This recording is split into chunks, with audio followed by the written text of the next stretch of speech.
Привет, друзья! С вами Одинокий Джейсон.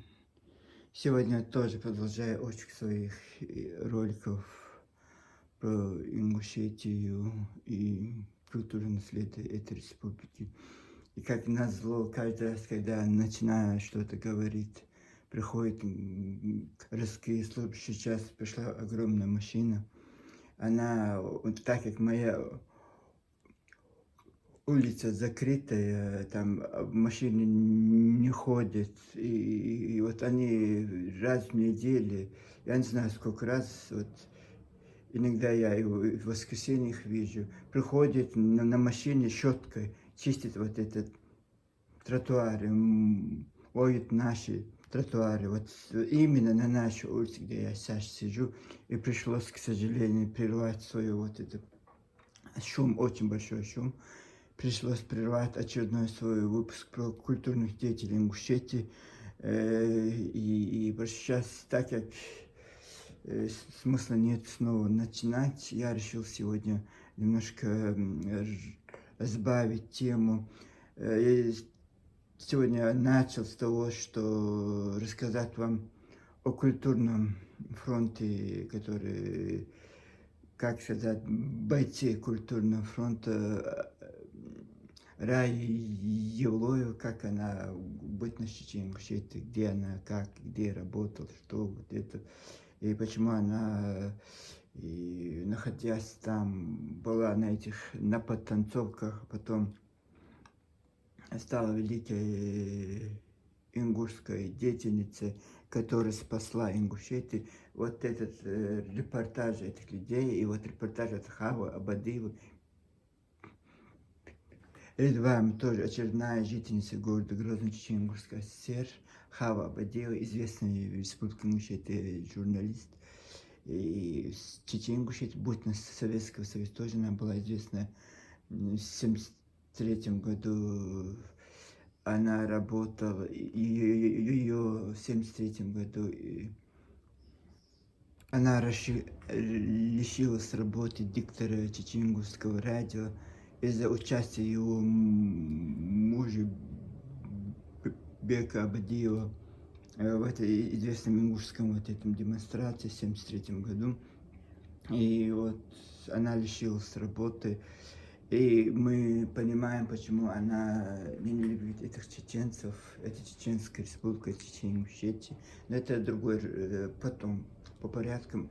Я сейчас немножко начал подходить, это обсуждение тем немножко как бы подготовленным. Я не пишу, чтобы некоторым вот этим, которые утверждают, что я пишу вот это. Нет, это я просто сижу и говорю. Иногда я говорю одним дублем, иногда говорю вторым дублем. Сейчас снова этот идет машина. Я постараюсь как-то побыстрее сейчас. День я иногда бывает и 2 ролика снимаю в часов, иногда приходится и 3 снимать.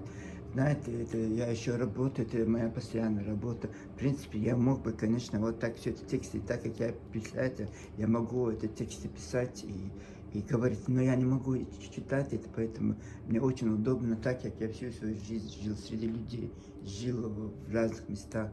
У меня очень большой кругозор. Я могу, конечно, сам, просто зачем мне писать что-то? Я, да, иногда бывает какие-то хочу мысли, просто я пишу, и я же не профессиональный диктор, я как это Хава Абедиева, 54 лет не работал в сфере телевидения, там вот это я простой человек, да, у меня есть хобби писательство всю свою жизнь, я это с собой ношу. Но я не претендую на великого человека Чеченской Республики, тем более я уже, хотя она моя родина, но я уже живу давно-давно в другой стране из-за этих известных событий. И что я могу? Вот просто иногда берет обида за этих людей. Если они были бы чужие нам, если мы их не любили бы, вряд ли я вот так сидел бы каждый божий день. свое свободное время. За это мне никто ничего не платит. Сидеть и разговаривать. Это не простой разговор. Вы видите, да, всегда какие-то фон. Где-то я видео должен посмотреть. Какую-то вот это. Я про эту Хаву Абадыеву несколько раз в своих роликах говорил, потому что очень странно, мне казалось, что она вот такая односторонняя. Никогда не говорит про чеченцев. Вот это, представляете, работала диктором на Чечено-Ингушском радио в 1973 еще в третьем году ее уволили от этой работы. И вот до этого еще она работала, наверное. И представляете, человек всю свою жизнь, проживший в Грозном, вот ни разу я никогда не слышу. Вот это принципиально. Она не произносит слово чеченец и чеченская республика. Если про депортации не упоминает чеченцев, ну вот такой. Я вам говорил, что часовой репортаж про депортацию, ни разу она не сказала, что чеченцы, вот это, они вместе чеченцы были депортированы. Ну, это такая специально. Это очередное ингушское, вот, их немало. И как к этому относиться тоже, это двоякое отношение. С одной стороны, это правильно, любить свою республику, болеть за нее душой, а с другой стороны, знаете, это их агрессивная манера оставить свои интересы. Вот это меня, я не могу понять. Да, это я могу понять в 1973 году, когда его муж Бек Абадиев вышел, хотя был при посте, там работал в театрах, он почти родил, как ингуш, он поддержал своих соотечественников, вышел туда. Да, я тоже, если я буду делать вид, что ничего такого не происходило, это тоже неправильно. Это у них, да, это у них была эта травма. И я, чеченцы, мы, чеченцы, не виноваты в этом. Виновата советская власть, кому они должны испытывать эту ненависть, это Советский Союз. Это их любимые орджоникидзе. Сперва их использовал, поматросили и бросили. Это не я. Я тогда еще родился в 1934 году, когда их объединяли. Я не был участником этих событий. Я не проживал, я не могу точно так же, как она, как многие ингуши теперь, которые с пеной во рту утверждают, что они великие, что все несчастья, все беды именно чеченцев. Сегодня у нас тоже очень небольшой экскурс. Поступил вот этот парень инкогнито, постоянно оставляет у меня комментарии, и он уже несколько дней спрашивает меня, я не знаю, какого он из национальности, может чеченец, может ингуш, может осетин, я не знаю. Просто инкогнито, я его знаю, как знаю, спартанец. Многих я, которые постоянно, которые мне что-то пишут, я их знаю. Иногда у меня даже получается по их комментариям, я всегда отвечаю блок новостей, блок вот эти свои расследования.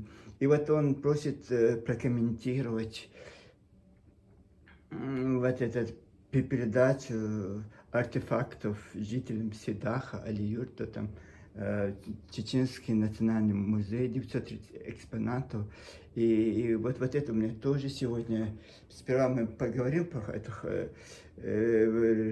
ингушскую революционерку, потом и Хабхаваде Абадиеву перейдем. Еще я зачитаю этому парню, скажите, его парень, если он такой взял себе псевдоним, почему это жители Ингушетии передали их не ингушский музей, а чеченский. Просто я зачитаю, это самый light вариант. За 2 года моей работы в этом интернете, это блогерством, я получил почти 10 тысяч комментариев, из них половина, 5 тысяч, если посчитать. Это ингуши против меня. И вот я сколько там этих комментариев про чеченцев. И я просто самый последний, я даже не буду пользоваться двухмесячной давности комментариями, годичной давности. Я просто сейчас самый свежий, прошлый, вот сейчас 3 дня тому назад она поступила, вот эти комментарии, по-моему, 2, нет, это вчера. Я просто, она еще пишет эти комментарии, эта женщина, зовут ее Лейла Мурижева, достала она, если честно, просто так как я же тоже, может, я же тоже имею право говорить, и каждый человек имеет право высказать. Но, извини, нужно высказываться как-то в рамках, если ты женщина, если ты такая же, как это, преклонного возраста, это вот твои года уже ушли, твоя бурная молодость ушла, твои эти комсомольские дела уже в прошлом, и ты должна как-то, знаете, иногда бывает несправедливо, вот ты в возмущении, вот ты иногда возмущаешься, правильно, но иногда, когда ты видишь, что это ложь, что это неправильно, ты не должна участвовать в этом подлости, вот подлой, вот тогда, вот когда ты себя чем отличается порядочный от никчемных, потому что порядочный человек никогда не позволяет себя запачкать себя этой грязи. Если один раз запачкался, все, ты тоже становишься этим же никчемным человеком. И вот очень много людей, которые у меня в своей семье вот было, моя мать, отец вот был для меня примером. У многих это примеры, или бабушка, девушка, или брат, или сестра. И вот мы, чеченцы, ингуши, мы не такие, как все. У нас свои традиции, у нас свои адаты, у нас свои обычаи. И это не мне, человек, который вообще... Я всю свою жизнь прожил в России. Я только родился в Чечено-Ингушской области. И то я входил в специальную школу, и вот нет, вот это даже чеченский язык у меня остался, потому что я родился в многодетной семье, и вот так и остался. Вот даже я сейчас на ингушском языке читать, на чеченском иногда могу, но на ингушском очень сложно читать, так как я в школе, честно, я не проходил чеченский язык. Вот такая школа была, где у меня нет было предмета чеченского языка. Сейчас, наверное, они есть везде в школах. Но это тогда, когда я был подростком, я же не могу выбрать, в какой стране мне родиться, в какой республике мне родиться, в каком городе мне родиться, в каком районе родиться, в каком селе родиться, в какой семье родиться. Но это не наш выбор, поэтому не ваш выбор, ингуши, что вы родились ингушами. Это не наш выбор, что мы родились чеченцами. Мы все родились в России, а не во Франции, которая, или в Турции, я не знаю, где-то. Вот это наш... Это, знаете, мы не можем выбирать, поэтому нужно смириться с тем, что мы имеем, и просто двигаться вперед. Тем более в наше время, век каких-то технологий, каких-то сумасшедших возможностей. Зачем нам всем с ума сходить? Вот это я не понимаю. Почему я такой разговор? Я не веду такие беседы. Я иногда возбуждаюсь и реагирую не так. Но, знаете, просто не делайте людей дураками. Точно так, как вы сидите, у нас тоже это интернет есть. У нас тоже это благо цивилизации присутствует.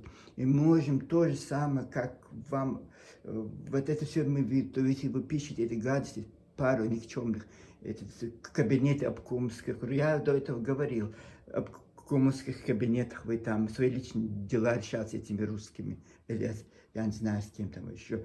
И вот мы знаем, мы тоже там жили, все мы знаем. И мне, вот я когда говорю, я иногда забываю сказать, что это не все, вот имеется в виду, потому что если я часовой веду разговор, это же понятно, что человек есть, что-то хочет сказать, что не просто так сидит целый час, вам трезвонит во все эти уши и пытается достучаться до вас. Я, честно слово, я вообще растерян. Я не знаю, как себя сейчас вести. Сегодня приезжает этот ингуш из Назрани. Он целый день, он позвонил мне и сообщил эту радостную новость. И мать больная. Я, вот знаете, я как-то, я не знаю, радости у меня никакой нет, потому что вы, товарищи ингуши, которые там днем и ночью спите этим интернетом, этими мобильными телефонами. Я не знаю, у вас что личной жизни нет, у вас что ничего не происходит такого светлого в жизни. Зачем? Я понимаю, когда это обида, когда у вас часто будет 3-4 года, живете в своей вольной своей республике.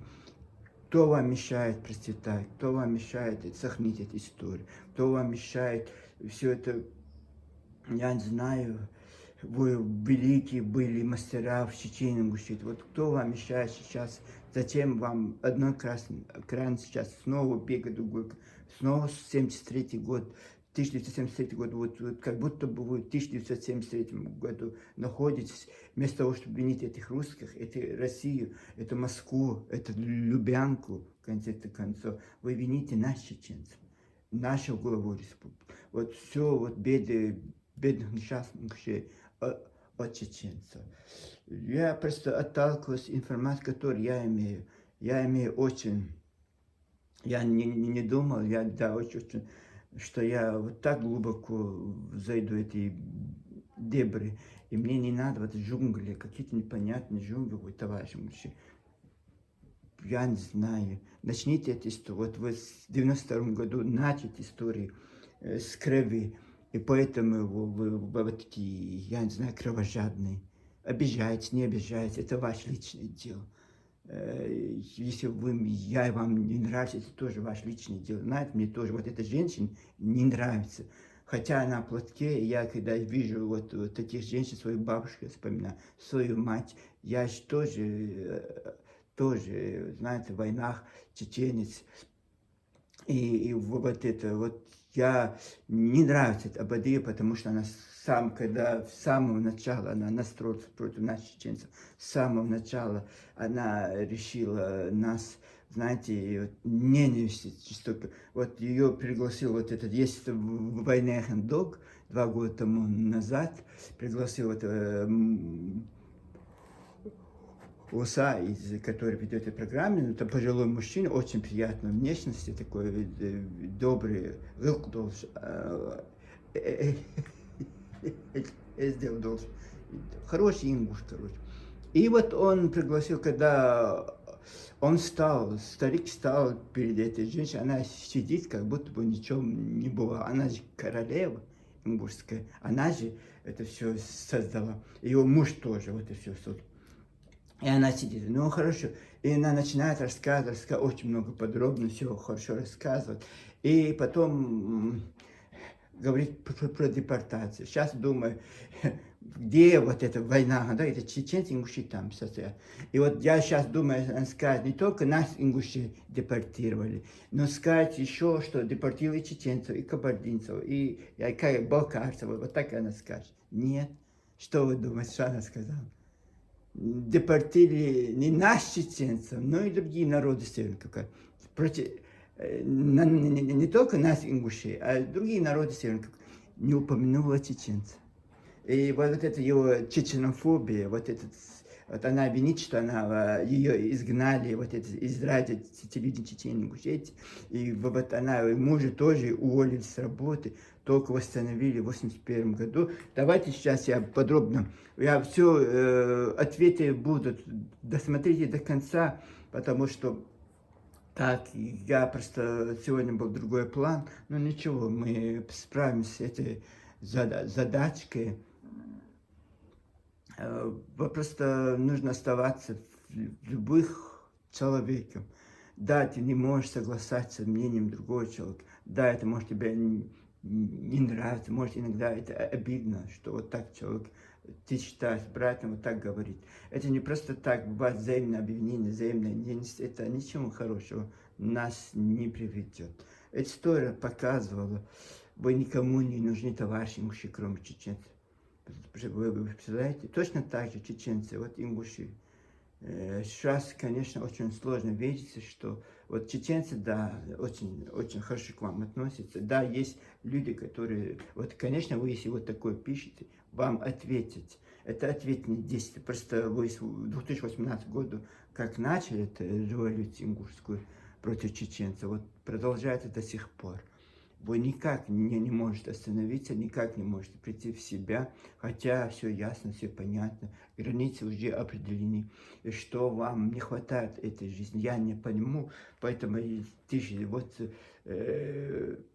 да, эта революция 1973 года, вот вы продолжаете до сих пор, даже сегодня.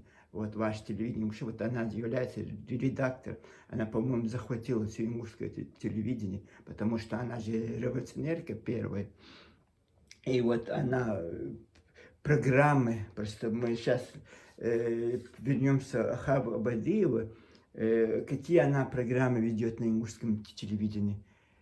Приглашение «Мир прекрасного», «Аллея славы», «Страницы истории», «А память светлая жива», «Образование», «Ингуши», и помните вы, «Ингуши» это Галгай, и помните вы, Дагадор Решуна. Вот такие программы ведет великий человек. И сейчас мы зачитаем, как я всегда начал, только официальной информации ингушей. Я же не сам сижу в многих сайтах разной информации, поэтому только официальная информация, или Википедия, или ингушская пресса, если я говорю про Ингушей, вот так. Если я говорю про чеченцев, то же самое. Начнем с того, что... сейчас возьмем статью про Хаву Абадиеву. Быть верным избранному делу, обезглавлено Хава Абадиева, каждый человек должен устроить правило, что подлежащий камень вода не идет. Вот выдвинула с самого начала, пошла по козырям, выдвинула революционные лозунги, и в газете под газете «Ингушетия» и «Общество». Вот я всегда стараюсь вот по этим рубрикам культура, общество, вот только оттуда, не политика, не информационно вот это. Что пишет Мадина Оздоева. Известный тележурналист, общественный деятель, заслуженный работник культуры Республики Ингушетия Хава Ахмедовна Абадиева отмечает эти дни очередной день рождения. Редакция газеты «Ингушетия» сердечно поздравляет своего коллегу это 70-летие. Желаю тебе долгих лет, всего самого наилучшего. Это 2016 год. Сейчас 10 лет. 80-летие. Накануне юбилея Хавы Ахметовны у нас состоялся телефонный разговор по поводу того, что она считает самым главным в жизни человека, за плечами которого уже не один десяток прожитых лет. Ответ ее поначалу даже немного удивил меня, когда она сказала, что самое главное – это любовь к труду. Но потом в ходе разговора я поняла, что она не только талантливый журналист, но и мудрая женщина, которая достойно воспитала 3 сыновей и в таком же духе воспитывает 7 внуков.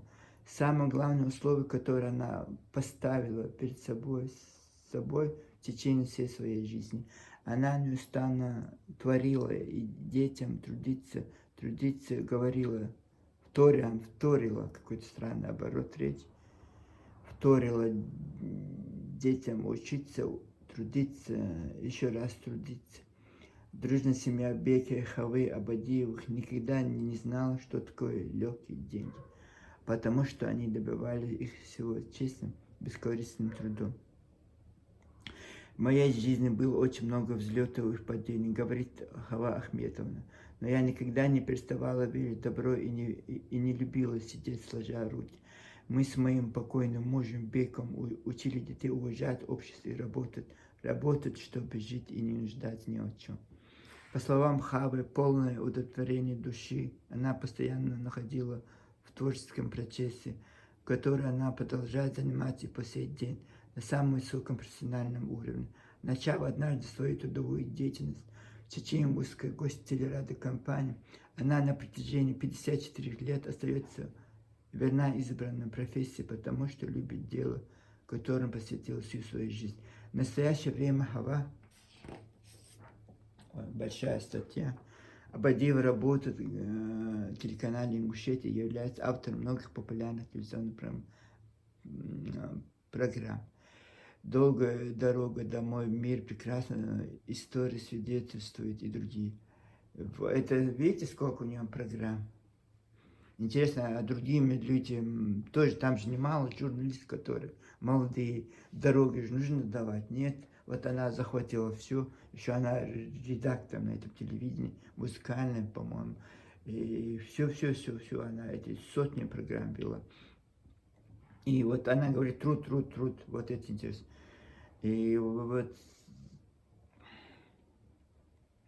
Хава Абадиева награждена почетным орденом за заслуги. Также Хава Абадиева является активным членом Оргкомитета по восстановлению Ингушской автономии, а затем и Народного совета Ингушетии.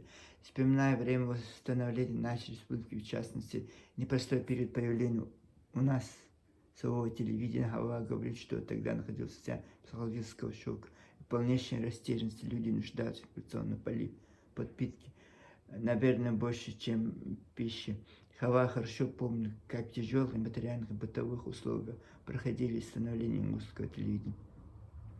Буквально на пустом месте, не имея помещений и транспорта, собирая необходимую технику, оборудование по принципу с миру по ним. Небольшой коллектив журналистов, энтузиастов во главе Баширом Чахкиевым за короткий срок сумел пробить инвестиционное пространство республики, рассказывает Хава. Тесные кабинеты и подвальное помещение Назранского нарсуда, острая нехватка специалистов самые элементарные предметы обихода, оргтехники и канцтовара не помешало им сделать 12 часов в сутки. Революционный прорыв в системе телевещания, работа по 10-12 часов в сутки, пусть и не умело, но они выдавали эфир всю оперативную, объективную информационную происходящего в республике событий. Надо сказать, что часто поездки по горячим материалам пригородных районов были связаны с риском для жизни журналистов. Жители этого времени, несомненно, запомнились оперативное мужество репортажа Хавы Абадиевой, ежедневно вязающий осветителя добычи по объективной и бесстрастной информации с целью освещения реальной ситуации в зоне противостояния. Именно этот период работы Хава считает себя самым значимым в своей трудовой биографии. Сегодня Хава Ахметовна вполне может считать себя счастливой женщиной. У нее есть все, о чем мечтать. Любимая работа, послушный, трудолюбивый, дети здоровые. Но жаль только, что она не может делить эту радость с отцом Семисабеком Абадиев, который не стал 2 года назад. Этот человек оставил за собой яркий след, в частности, имя, и честное имя, которое по праву могут говорить их потом. У Хавы на глаза наворачиваются слезы, когда она вспоминает мужа, потому что она была для нее самой надежной опорой. На сегодняшний не время для расстройств, а время для загадки новых желаний, для будущей счастливой жизни. Мы от души желаем Хавы Ахмедовне, всех самых благ. Вы, конечно, не поймете, почему я зачитал эту биографию, вы не поймете, почему я решил рассказать вам про эту женщину. Вы, это тянется 60-х годов. Ее муж тоже был вот этим театральным детком. Он там в группе Хампушин, Чечен-Ингушского театра Хампушин родил, создал ингушскую группу, так как он театральный. Вот они на каждом вот этот Барснаков, Газиков на своем архивном фронте творил. Вот это Хава Абадиева на информационном фронте первым его воином. Вот это Ева Мальсагова на музыкальном поприще с Ахмедом Хамхоевым. Вот Рая Юлой тоже восстанавливает почему-то гармонистка, и потом она стала сольной карьерой, вот песни пела, а почему-то восстанавливала танцевальный коллектив Ингушетии. Ну вот такое. И просто это люди, просто я хочу понять, просто залезть в их головы и понять, что у них в этих головах. И вот я удивляюсь вот этот, как это называть, просто сейчас я скажу, это некоторых обидит это. Какие-то чокнутые люди, вдруг что-то у них в голове затор какой-то переключился, это сейчас мы задним умом можем сказать, что в 1992 году будет создана Республика Ингушетия. Мы уже знаем, что 3-4 года они уже отдельная республика. Это точно так же после депортации чеченцев Ингушетии, когда они вернулись в Чечен-Ингушетию в 1957 году, они с нами тоже прожили 3-4 года. И вот эти 3-4 года, которые они с нами прожили, они, я не знаю, вот вот этот страшный сон их. Хотя все на днях были, все вот было прекрасно. И вот, вот мы зачитаем письмо вот этот очередной революционерки, и, и вот Элла вот это хорошо описывает, как можно манипулировать факты, как можно ненавидеть других. Это мы тоже.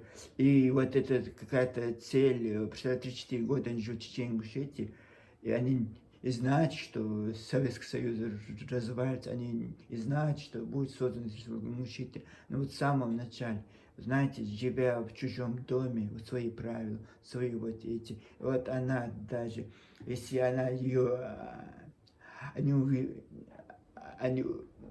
уволили бы с вот этого с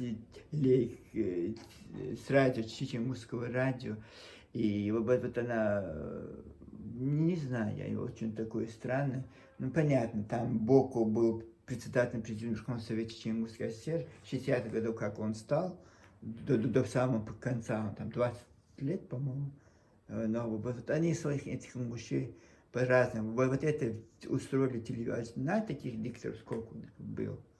Мальсагу, я помню постоянно, ингушка. Как она зовут ее сейчас? Тамар, Мальсага, я не знаю как. Мальсага. Потом в 1991 году, в 90-м году, вот этот Марьям Елхарой, который сейчас тоже бегает и ненавидит чеченцев, тоже как вот это Хава Абадиева. Она просто вот, не говорит слово. Я сколько репортажей смотрю, они связаны с чеченцем, если депортация, даже чеченцы, надо умудряться, вот, не говорить слово чеченец. Вот как она нас любила. Вот ходила по этим кабинетам, свысока, скажем, такая женщина высока на нас смотрела, с высокого, вот, мы мужчины, мы тут. И вот точно такая, как эта мадам, вот мне прислала, вот, они их много, они присылают разные, некоторые я удаляю, потому что он слишком приходит к границе. Этот мадам тоже придется, как это спартанец, который тоже сотни гадостей написал. Вот она сейчас начала, показала свое нутро, конечно, культурно шла, пропагандируя свою ингушскую, но в конце концов себя раскрыл. Вот так они и раскрывают. Вот это инкогнито то же самое. Вот он идет как-то по тонкому льду, потом это лед трескается, и вот он себя выдает. Знаете, я не ингушофоб, я не знаю, мне без разницы. Просто живите и там трудитесь во благо этой Ингушетии. Сколько хороших ребят у вас, сколько хороших девчонок у вас, сколько хороших матерей, отцов у вас, сколько хороших дедов, бабушек. Это в каждом народе есть хорошие люди, есть плохие люди. Просто если вот это все люди, которые на телевидении Ингушетии, я теперь понимаю, почему вот на телевидении Ингушетии вот такой бардак творится, вот все это происходит. И я не думаю, что этим закончится, потому что вот пока эти люди не уйдут в мир иной, вот это будет продолжаться. Ну, конечно, еще подрастающее поколение, достойные заменники их. Есть, конечно, еще подрастает, это Танзила Зауру, Чеченова Танзила Чабиев, Лейла Гагиев, очень много. Чеченофобок женщин, вот это. Марьям Елхароева никак не успокоится. Грузинская учителька не успокаивается. И вот такой, я свой чай поставил холодный,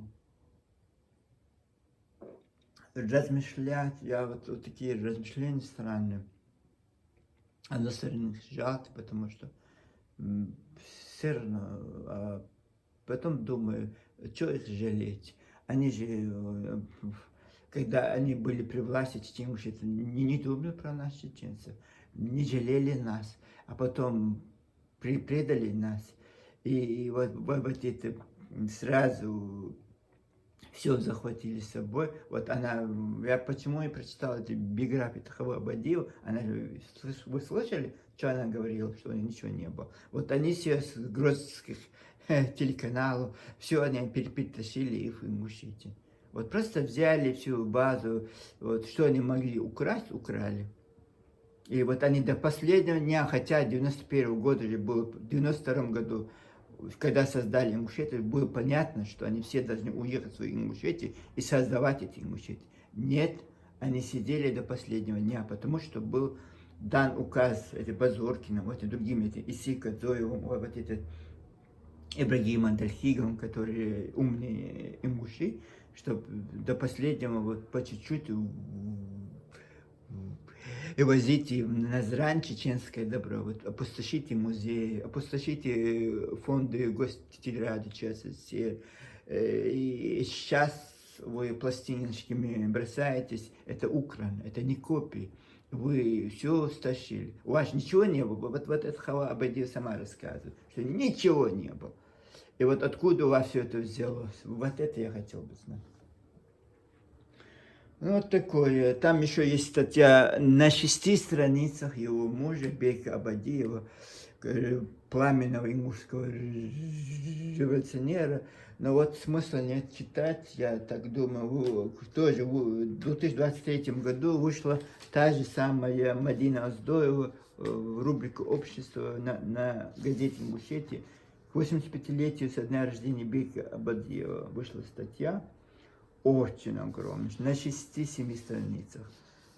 Вот, тут тоже очень много интересного, потому что это же тоже изнутри, как они разрушали Чечению, изнутри, везде, во всех должностях, музеях, руководитель музеев, он был самое интересное. И вот почему-то тяготел, потом Ингушетию он возглавил музей военных, вот этот воинский музей, был знаком с Мухтаром Узуртановым, это полицейский, который постоянно Хаву Абадиева там туда-сюда в 92 году. И вот они, вот милициям почему-то, когда он в Чечен-Ингушетии, там в Грозном он был театральным деятелем, там журналистом, там, я не знаю, руководителем музея, сперва он стал руководителем изобразительного искусства именно Петра Захарова, вот музеем он руководил очень много, и театры он. А потом, когда пришел в Ингушетию, только там музей милиции, вот почему-то он руководил, и вот это, все эти личности ингушской.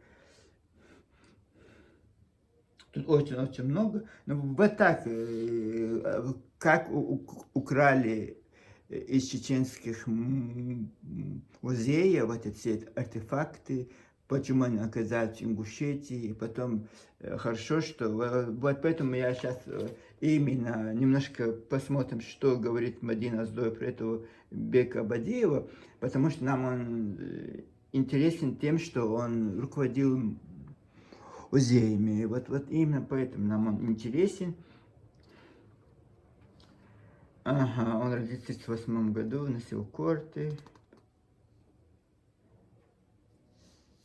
Он, представляете, в 1957 году только разрешили чеченцам возвратиться домой.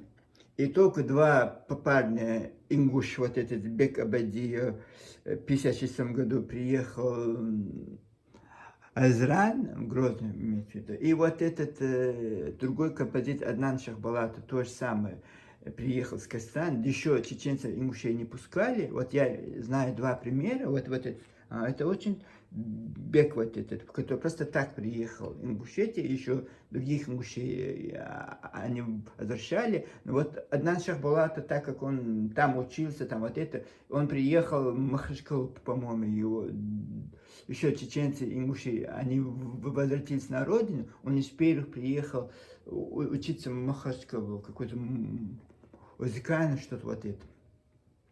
И вот этот отчаянный ингуш, судьбу свою он определил в 1960 году, когда поступил на театроведческий факультет знаменитый Ленинградский государственный институт театра и музыки. Во время учебы любого искусства у молодого человека становилось все сильнее, учебное заведение стало благоприятной почвой для развития таланта. И после окончания института Бек Абадиев думал только о том, чтобы у нашего народа был свой театр, свои артисты и свои режиссеры. У себя он думал в последнюю очередь. Он сам и не хотел возвыситься, купаться в славе, но хотел, чтобы ингушский артистом, режиссером рукоплескал весь мир. Представляете, в советское время, в 60-х годах, чтобы ингуши, никто не знал, кто такие ингуши, и чтобы весь мир рукоплескал ингушам. Ведь тогда даже театра своего у нашего народа не было, а в отдельной республике мечтать не приходилось. Но такие вещи, как известно, сами по себе не появляются. Необходимо было предложить огромные усилия, чтобы ингушская культура в полном смысле этого слова показала себя, вышла из тесных задворок и подворотен. Это тесные заготы подворотные в Грозном, где они там, не знаю, пылись, эти коридоры обкомовские, эти дикторские, эти музеи, эти все было, институты, вот они были заняты, вот их бедных, несчастных,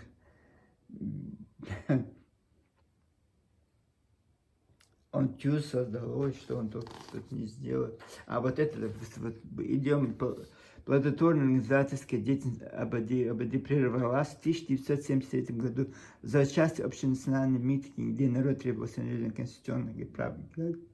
Он был исключен из этого КПСС и уволен с должности директора театра. Послушайте. Но даже в те очень сложные годы Беку Абади было важно находиться в гуще культурных событий. В 1981 году его восстанавливает партия, и он вновь возвращается в искусство. Организовал для самых маленьких зрителей отдельный ингушский блок, Бек Вагапович скорее занялся укреплением позиций ингушской труппы в Чечне, ингушском драматическом театре имени Хапачи, из которого потом сформировался нынешний ингушский драматический театр имени Базорки. Долгие годы отдал Бек Абади и русскому театру имени Лермонтова. Здесь он почти 15 лет заведовал литературной частью, сделал за это время очень много полезных вещей для культурного развития нашего края. Несмотря на то, что когда-то в юности был журналистским театром, Бек Багапов выбрал второе, не удержался он и от пристрастия писать. Долгая плодотворная работа корреспондентом и заведующим отделом газеты «Сердало». И часто печаталось в других республиканских газетах. Заорганизован умение сплотить коллектив и нацелить его на выполнение поставленных задач. Министерство культуры Чечено-Ингушской ССР в середине 80-х годов приняло решение о назначении Абадиева директором, послушайте, Республиканского музея изобретательных искусств имени Павла Захарова Грозного. Вот видите, вот, что жена, что муж. Вот такие революционеры. Ой, странно, потому что вот она использовала чеченскую мелодию, дай мог в своем вот этом репортаже часовом про депортацию Ингушетии, про чеченцев она и слов там не говорила. И даже, представляете, вот она же музыкальным редактором на этой телеканале Ингушетии, знает, чье она произведение, она же еще диктором работает вот об это чечено-ингушском радио, она, зная все вот это, и вот даже не стесняется присваивать ингушам вот это произведение, а потом мы удивляемся, вот откуда-то какой-то чепашил, пианист, что-то напевает чеченское, и вот это наше ингушское. Товарищ, я не знаю, я просто искал информацию. Это кто хочет узнать, получить ответ на вот это событие. Это рядовое событие, просто чеченцы, которые проживают в Ингушетии. Они не ингуши, они чеченцы в первую очередь. Точно так же, как и вы же. Вот тут я не просто так читаете текст. Ой, мы ингуши, вам ингушам, Чечне, в Грозном, Там можно, вам в Гродненском районе вы жили еще, там в Гудермесе вы жили, у нас в Веденово вы жили. Вам можно было оставаться ингушами, это нормально. А сейчас, когда вы создали Республику Ингушетию, и ваше свое ингушское телевидение, которое на голом месте, и вы все стащили с грозненского телевидения. Это же тоже не только ваше достояние, это достояние, в первую очередь, чеченцев. Это их город, их телевидение. Вы просто пришли нам в 1934 году. Это вы к нам, не мы к вам пришли, тогда она была бы ингушо-чеченская ССР. А так как вы пришли к нам, Чечено-ингушская ССР. И вот это злобные, я не знаю, какие-то коварные, какие-то... это разве человеческие вот эти инстинкты. Вот я понимаю мать, которая защищает своих детей, вот она на все поспорила. Вот тут какой-то эфемерно, какой-то непонятная идея, это великий Ингушетии. Вот вы всю свою жизнь посвятили этой злобу, этому ненависти, этому античеловеческому, вот в этом ненавидеть своих братьев чеченцев. Как мы, представляете, мы всю свою жизнь считали вас братьям, и вот вы подлые, коварные, ничтожные людишки, которые сзади. Поэтому я пылинки в этих кабинетах, коридорах обкомовских, родских не было, потому что вы там своими задницами ходили, все там шпротировали. И вот это сейчас, это нормально. И потом чеченцы, которые, это же мало Чечня. Ваши Ингушетии так такое, ваш 4 шахара, это Жерахти, Галайти, Царойти и вот этот Азрановцы. И вот эта вся территория, почти Галштинский район бывший, Ачалукский район бывший, Пседахский район бывший, ныне Малгобекский, Сунжский, все эти районы Малой Чечни, которые относятся к чеченцам. Это была чеченская земля. Масса чеченцев с кабардинцами раньше была граница. Вы там ни при чем, вы были в Дарьяльском ущелье, и там жили, это вам нравилось. Мы бедные, несчастные. Кто-то, я не знаю, может, русские нас обманули. Я не знаю, почему-то вас пожалели. Вот дикарями были бы, вот как раз вам амазонки. Недавно была программа, я увидел, я удивился. Там сидят там какой-то Мальсагу, Краеведский музей Мальсагу, и там этих представили, этих амазон. Во-первых, это был плагиатор. Руслана выиграла Евровидение в 2004 году, украинская певица. Вот именно с таким нарядом, как бы дикий наряд, посмотрите, вот эти плагиатели, этот наряд, и я в кожаных, как это, рубашке, в груди там видны, как это было некрасиво. Я сейчас думаю, какой-то, и вот и там сидит, это Барсмаков Гази, какой-то великий архивед, вот этот. И ни один мужчина не оказался в этом зале просто стать. Да, это когда говорят, это, да, ну зачем вот женщина кожаных, вот вся кожа прилипла к телу, я в грудь, все видно там, это как это? Это я сразу аналогия с этим Руслан, который тоже вот так вышла, этими мехами, этими кожей, и она всю Европу там очаровал. А кого очаровали в этом Назранском музее, эти ингушские амазонки тоже. Вот. Я вот, это, как это дико, вот это, кожаных вот этих вышли девушки, на этих курхас еще, это как это уродливо выглядит. Да. И вот это я увидел, это Гайского там сидит, вот это Барсункова, еще там были известные люди. Вот как это? Вот так это. Возвращается этот артефакт. Эти чеченцы, они, знаете, вот после того, как вы, товарищи мужчины, наглеете каждому, вот это телевидение просто так, это все взаимосвязано. Это вам, конечно, сложно понять, а я, вот у меня в голове огромный вот этот пазл, и я по чуть-чуть вот их ставлю. И почему вот именно вот этот сегодняшний этот репортаж, у меня именно вот этот вопрос о парне, который, почему они, жители Ингушетии, отдали чеченцам вот этот артефакт. И вот я вот это вам рассказываю. И что они делали в Чечне мужчин, сейчас что они делают в Республике мужчин. И вот и дал мне пример. Вот это про свою национальность рассказывать. Вот это Хава Абадиева там тоже редактор. Это Куреш, вот этот возглавляет это ТНК Ингушетии. И вот про армян рассказ, про грузин рассказ, который там же два армяна, одна женщина-армян, которая приехала там за ингушским парнем, скорее всего.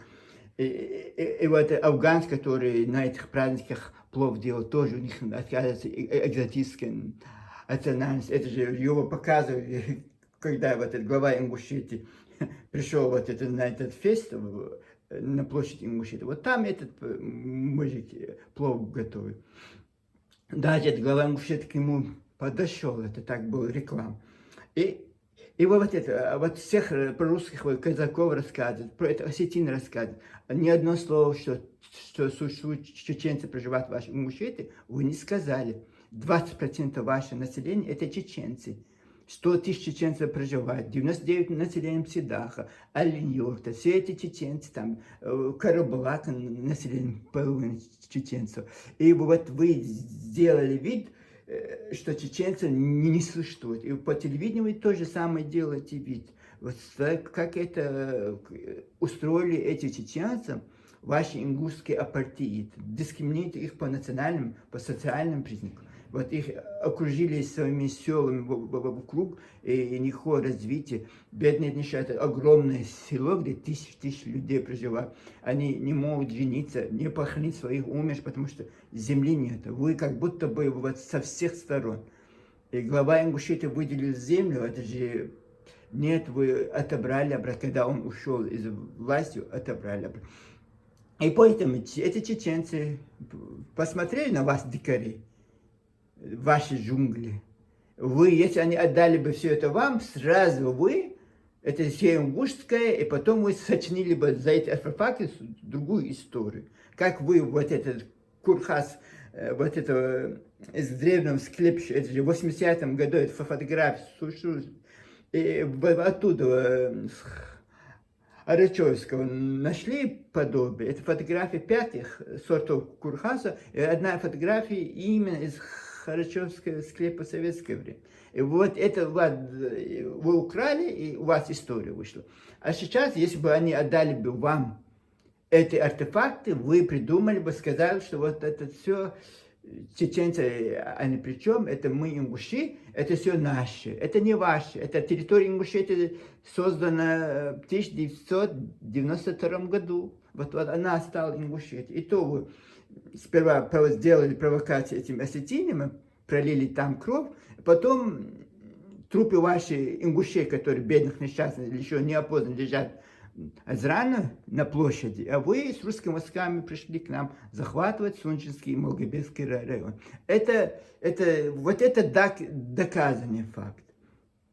И вот они, да, они жители, они вынуждены с вами жить.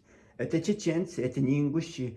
И вот они посмотрели, вы даже бы, если они передали бы, даже сделали вид, что их не существует, как вы делаете, вот это Хава Абади, сколько она репортажей там снимал. Но она делает вид, что вот не называет чеченцами, представляете, приходит чеченское село, не называет их чеченцами, а какой-то тэп называет, и вот это тэп, как всегда, Ингушетия, там все вот это, вот это, и у ингушского зрителя возник, очередной ингушский тэп. И вот это вот, хитрости.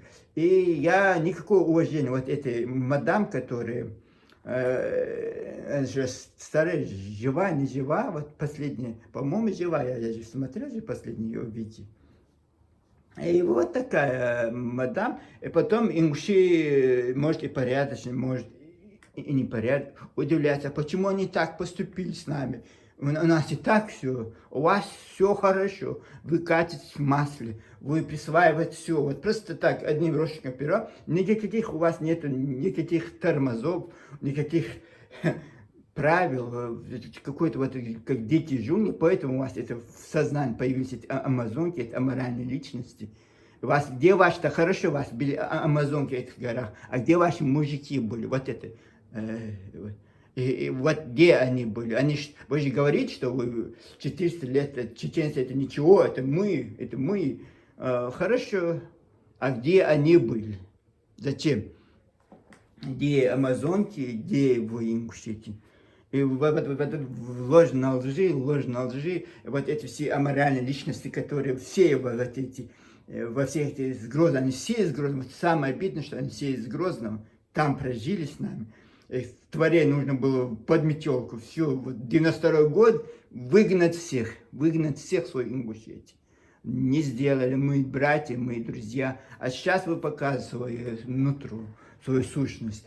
Знаете, хорошо, что я не живу в этой Чечне, я бы вас не понял бы, я вас не раскусил, так как я живу с другими народами, вот я могу это понять, где-то фарш, где-то лицемерие. И поэтому это молодцы, это ребята, уважение, респект, уважуха. Вот так нужно, вот это же не ингуши продажные, которые лягут под любого. Я почему так говорю? Если эта женщина, да, она может, человек может ошибаться, да, может ошибаться. Он может быть неправ, может где-то неправ. Почему нельзя, когда она совершает ошибку очередную, не указать на эту ошибку? Почему нельзя ошибку показать? И вот тогда все, вот, молодец, молодец, Хава Абади, молодец.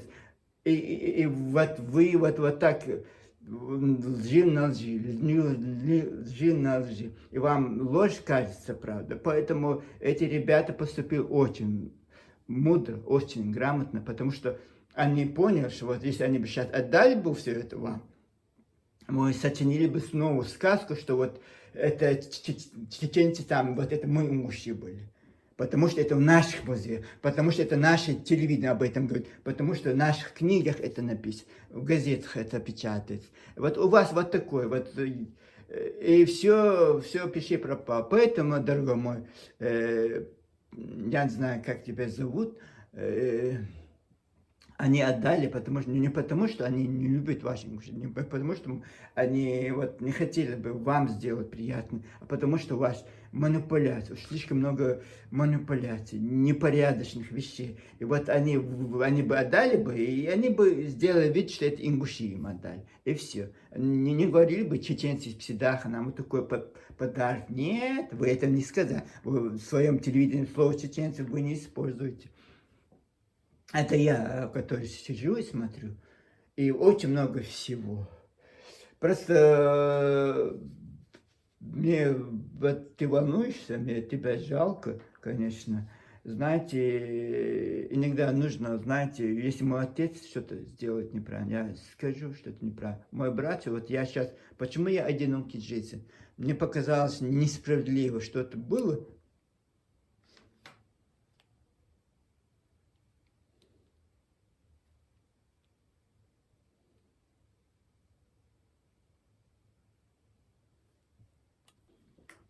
Телефон перегрелся, все отключился, короче.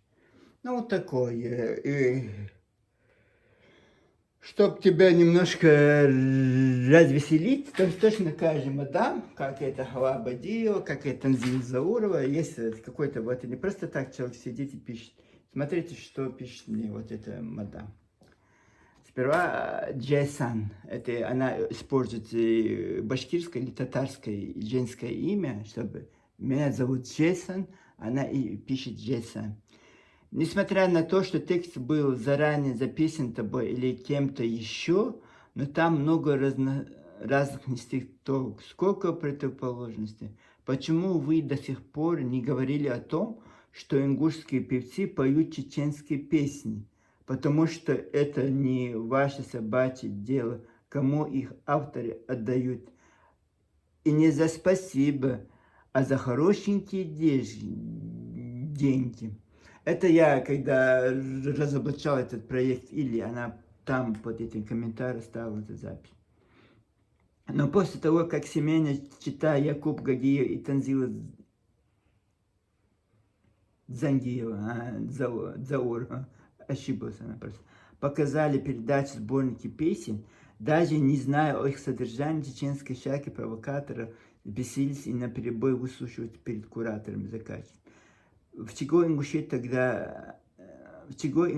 тогда объединили не только из-за земель, но и из-за всего этого культурного наследия Ингушей.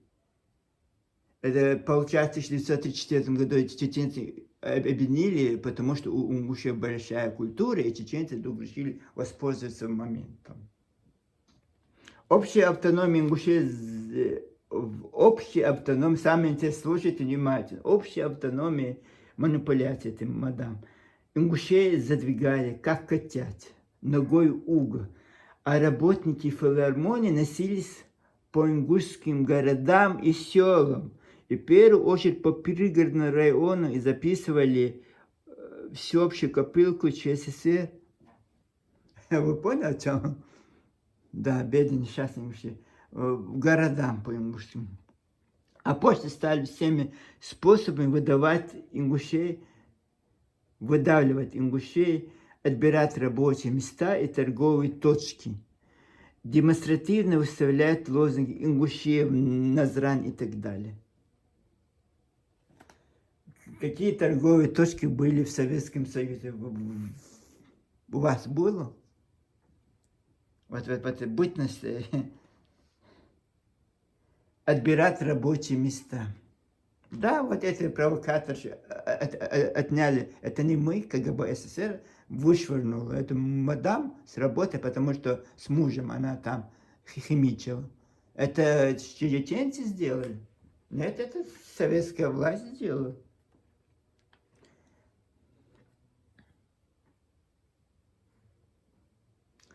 О, это что они там только не пишут.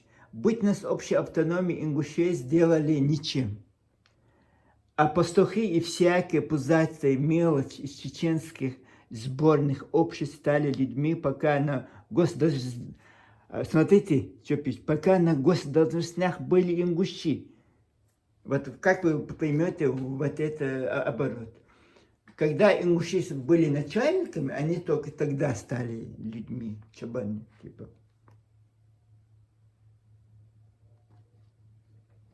После того, как ингуши решили больше не быть щитом и главным достоянием и богатством ЧССР, их главы республики, один из которых был осетином, показали реальное место чеченцам, а Дудаев вовсе гонял как содержимый кошмар. Показа, кто они на самом деле, а вокруг себя держал арстхойцев, выходцев по происхождению ингушей. Арстхойц никогда вашими ингушами не был, это чеченский тукум, как вы, товарищи ингуши, тукум. Некоторые сейчас говорят, это был тейп, имя имеется в виду Галгай. Но сейчас сообщество, мы можем сказать, тукум, шагар. Ну вот странное поведение людей. И вы смотрите, что они пишут. И частенько устраивали митинги в Ингушетии. Вы когда-нибудь видели, в 1973 году вместо того, чтобы устроить митинг или в Аргентине, где у них отняли землю, или в Азране, кому они исторически принадлежали, они в Грозном устроили митинг. Никаких митингов нет, мечтая остальных ингушей переменить себя. Короче, они делали митинги ингушей, чтобы их сделать чеченцами.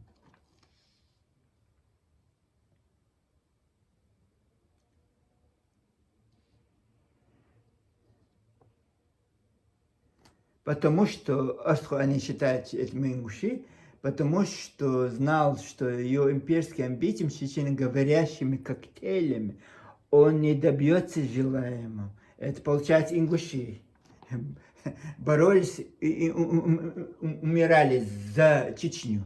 А в 90-м, когда нужно было действительно за свою Ингушетию бороться, вот почему-то 3 дня, и как это деники 3 дня, точно так же ингуши сдулись в этом пригородном районе. Это они чеченцев защищают, они за чеченцев умирают, это хорошо. Вот очень красиво написано. Ему нужно было порядочно, честно, отважно, дерзкое окружение. Это вам сказать про Джахар Дудаева, как он воспользовался моментом, Арстхойцы, это слово Арстхойца нет. Вот это или чеченцы они, или ингуши. Если рядом с ним были ингуши, нужно писать, это были ингуши. Если снятся чеченцы, это чеченцы.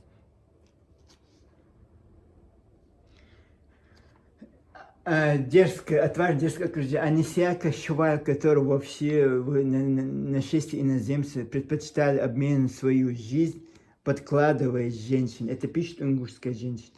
А если надо, то меняли ориентацию, лишь бы остаться живых при кормушке любого заврата. Таким образом и расширились чеченговорящие ассорти. И в 1992 году ингушам-осетине устроили геноцид совместно и согласно чеченцев. Как это сделали в 1562 году. А после творили подлости ингушам. Даже на тех участках, которые им за оплату выделяли кабардинцы. Пройдя на Кавказ, имперцы увидели, что из себя представляют эти народы, что окружили ингушей, бедные несчастные ингуши. И сами стали принуждать ингушей подписывать присягу в России. Их насильно заставляли писать. Больше века добились, и только за 110 лет без передышки, нагнетая обстановку России, удалось заставить оставшимся по разным причинам около 7 тысяч мужчин подписать чертову договор. Короче, бред сумасшедший какой. И самое интересное, давайте не будем читать то, что катание истингом было ингушским творением, было в турецких журналах 70-х годов прошлого века. А почему в российских журналах прошлого века про чеченцев они написали, что они кустарное производство Северного Кавказа, а у вас вторая ингушей нет. А почему-то непонятные папуасы откуда-то из Новой Гвинеи вас включили, что вы такие великие мастера по воздушным истинам. Ну, вот такое бывает сумасшедшее, вот такое бывает. Такие-то странные люди, какие-то больными фантазиями. Они, знаете, они больнейшие. Самое интересное, эти люди все находятся за границей. И вот они, чеченские беженцы, приехали, типа мы жители Чечен-Ингушской Асии. И вот всю свою деятельность, всю свою, вот вместо того, чтобы, не знаю, соединять, они нас разъединяют. Я не верю, что чеченцы братья ингуши, если честно, не верите, потому что то, что я вижу, вот, я просто, это проблема. Делать вид, что проблемы нет, что ингуши нас не любят делать, с чечен-ингушетами это делают. Мы видели, вот, высокомерие этих ингушей. Мы видели, какие они наши соседи. Мы видели, какие они наши братья. Но проблемы мы любили не замечать, потому что бедные несчастные эти ингуши. Сейчас живут 3-4 года в своей республике. За это время можно построить там сколько квадратных километров. 30-40 населенных, это вообще. Веденский район один. Вот как они вот не могут никак. Никак не могут. А потом век технологий, и мы самые великие, самые большие. Нам не завистно, нам не жалко вас. Вот каждый человек виноват в своем несчастье, и, скорее всего, это его доля. Наши отцы точно так же говорят, это наша доля, знаете, мы же числимся, хотя бы числимся этим мусульманами. Это то, что Бог, вот, страдания, наверное, вам посланы, что вот так, а не для того, чтобы потерять честь, совесть, лицо, и вот такими вещами заниматься. И стыдно и позорно. Стыд и позор. С вами был одинокий Джейсон. Я, конечно, вот 2 раза этот проходил, вот этот, как это называется, частички этих дорог. Щетка, я отключал, но вот какое-то несчастье сегодня меня преследовало. Но все равно не хотел часовой, к сожалению, получился часовой, я не знаю, как это будет отреагировать. И YouTube, если часовой снимаешь, очень мало просмотров. Вот такие дела. Информации очень много. И тоже, я тоже не могу с этими, вот, да, получается, рекламирую. Просто вам, Мигуша, просто я хочу сказать вам, товарищ Мигуша, не все, что вы слышите, это правда, не все, что блестит, это золото. Так что просто в лужу сядете, поэтому нам не хотелось бы, знаете, чтобы эти дагестанцы смеялись над вами, эти кумыки, эти аварцы смеялись, и другие народы смеются над вами.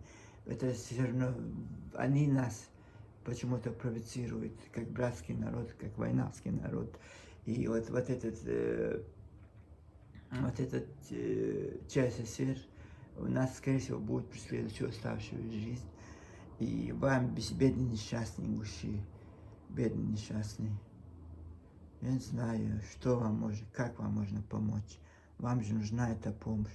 Вы же не можете сами устояться, вы не можете сами без этих крайностей. Вот, представляете, вот за эти 4 года, если будет только о себе думать, просто вот это захватничать, чужое прибрать своим рукам. Вот аппетиты каждый днем у нас растут. И вот это швали, всех этих, вот это, я сказал, проститутка мать Хари имела больше чести и достоинства, вот, обслуживая этих клиентов в амстердамском борделе, чем некоторые вы. Обижайтесь, не обижайтесь, пишите гадость, что вы хотите делать. Это ваши дела, это ваши заботы.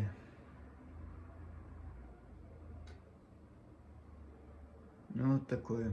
Кстати, вот жалко, что этот половину ролика можно было, конечно, убрать, но я не умею монтировать, так что в оригинале придется выложить это.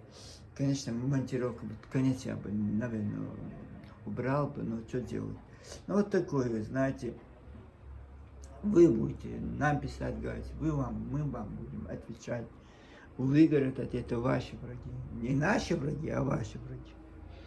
Пока-пока. С вами был одинокий Джесси. Мира, добра всем. Я прошу вас извинить меня, если я был немножко груб. Вот такой. Я человек, у меня эмоции, я еще мужчина. Так что, скорее всего, не позволите так, конечно, говорить. Но так как я уже давно не в тех краях, давно живу сам по себе, имею свое личное мнение, я просто высказываю свое личное мнение. Я не говорю о всех. Да, я могу тоже ошибаться. Я же не говорю, что я идеальный человек и все знаю, все ведаю. Но я знаю очень много. И даже у меня не хватает времени все это рассказать. Часовой ролик мне не хватает все это рассказать, раскрыть. Да, это очень долго, но как я разговор?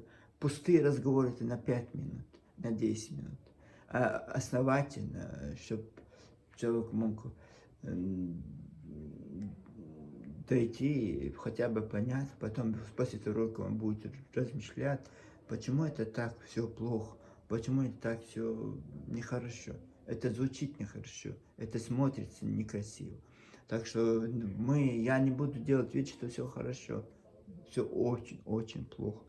Это вам, это ваше участь, вы сами себе. Потом не удивляйтесь, если повторится часть, не удивляйтесь, что снова повторится пригородный район. Это ваше рук дело, это ваше. Вот вы этому, вот вы наглеете, борзеете, вот потом вас приспущит. Или я надеюсь, чеченцы до этого, они дойдут, но если вы их можно заставить, конечно. Можно заставить. Вот, полезете какой-нибудь Амут или Селиоск, Асин или Очхой Мартан. Чеченцы придется вас поставить на место. И чемодан, вокзал, Азрань, где ваша столица, где ваша чистая ингушская земля. И то, говорят, и это ваше, не ваше. И это не ваше. Так что, бедный несчастный, откуда вы приехали, кто-то говорит из Сикима. Вот точно так же, как вы пишете нам, это, вот точно так же я должен вам отвечать. Откуда вы явились, говорят, из Грузии, из Гвилеты. И вот непонятно. Ну, вы, конечно, необычные люди, вот это нужно признать. Наглые люди, без принципа, без ничего. И как это все у вас смешается, вот это непонятно. Пока-пока, сам Богдан здесь.